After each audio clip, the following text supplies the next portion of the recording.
Hydrologic response units, or HRUs as they're often called, are areas of land that are assumed to respond in the same way. In SWOT, HRUs are the land unit in which most of the hydrologic cycle is simulated. This widely used diagram shows the processes that are simulated within each HRU, including evapotranspiration, infiltration, percolation, and surface runoff, for example. By the way, this image comes from running the SWOT Check program, which is an output visualization program that allows you to see average annual values for many components of the water balance, as shown here for the Lake Fork watershed. We'll discuss it more in the video on SWOT outputs.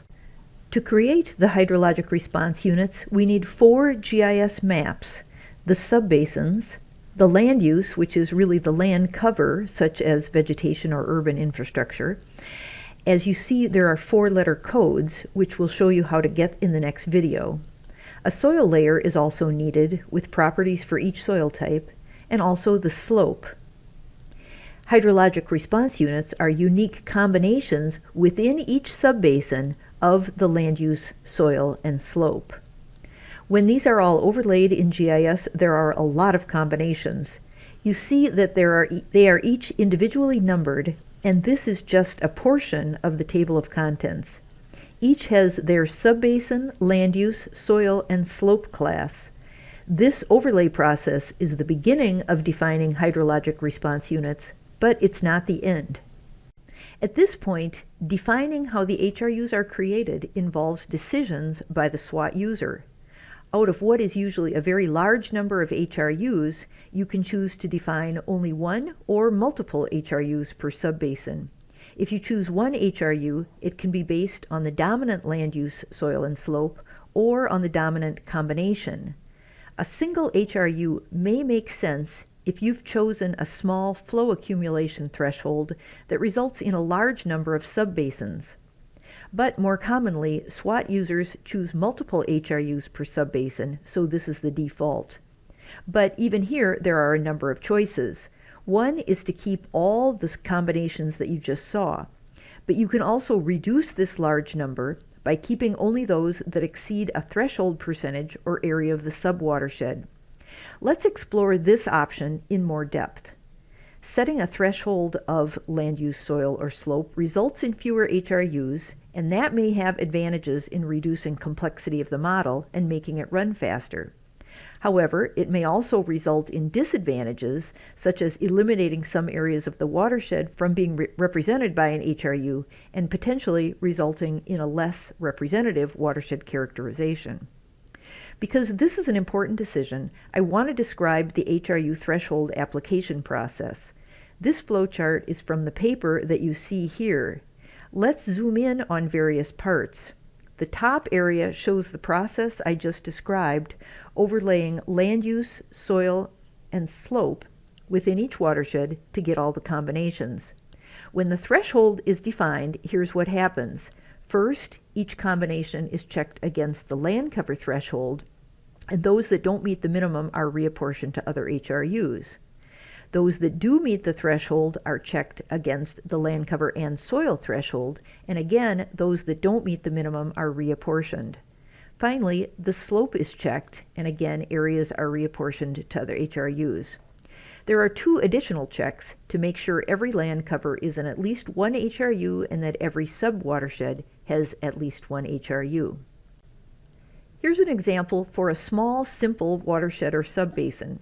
There are 3 land uses: cropland, forest, and urban, with 2 soils. The tan area is type 1 and the gray area is type 2.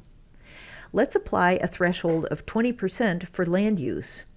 The urban land does not meet the threshold, so the urban area is reapportioned to cropland and forest. Now let's apply a soil threshold of 10%. The urban area is already gone, but the C1 combination does not meet the land use and soil threshold, and that area is reapportioned, leaving only 3 HRUs in the subbasin. This process can result in a significant portion of the watershed no longer represented, even with a threshold that doesn't sound very high.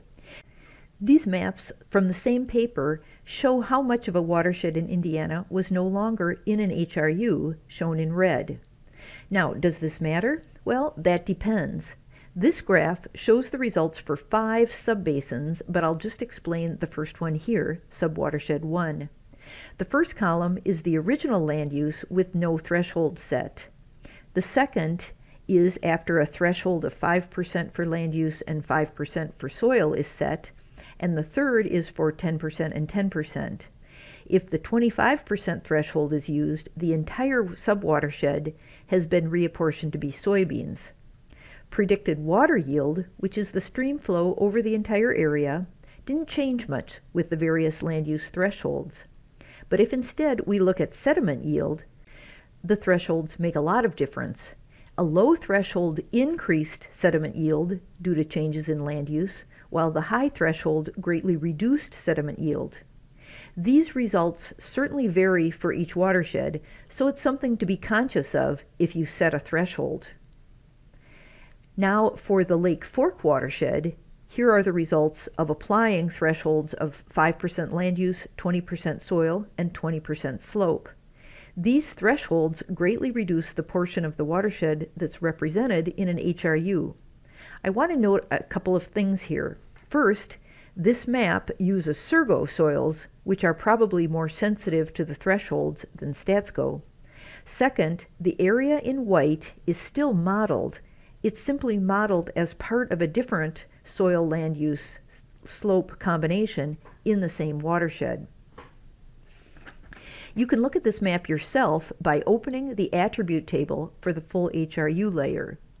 The unique combination field is what I showed earlier, and the HRU GIS field shows those that are included in the final HRU definition. There are ways to refine the process which may help you meet simulation goals. The ArcSWAT interface allows you to select land uses to split or to exempt from the threshold levels. Elevation can also be more influential using elevation bands. I want to end by mentioning a few other factors that you might consider in making decisions about HRU definition. First, if your goal is to simulate the effect of specific management practices that are appropriate on only certain land use or soil types, you need to make sure your HRU definition includes them. For example, you might want to consider agricultural drainage practices like controlled drainage.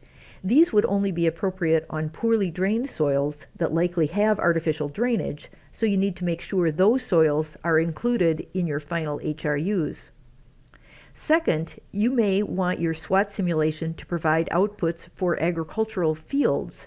For example, these maps show annual export of total nitrogen. The watershed map on the left shows this output by standard HRUs, while the map on the right shows it by field. There are 2 ways you can get such outputs. The first is to define HRUs in the standard way, and then at the end of the simulation, aggregate the SWAT outputs by field. A number of researchers have developed ways to do this. A tool available for anyone to use is called FieldSWAT, available on the SWAT website under cloud-based SWAT tools and described in this paper. The second way is to change the way that HRUs are defined before the simulation in order to have each field as a unique HRU. This involves changing either the soil or the land use to match your field boundaries, which are then used in the HRU definition, and this paper describes that process. In summary, hydrologic response units are homogeneous units within a subbasin in which the land-based portion of the SWAT simulation occurs. HRUs are created by overlaying soil, land use, and slope classes within each subbasin and then making decisions about defining HRUs, as we've discussed. The use of HRU thresholds increases computational efficiency of SWAT modeling, but may result in less representative watershed characteristics. And finally, there is a possibility of developing HRUs to reflect fields and other important landscape characteristics.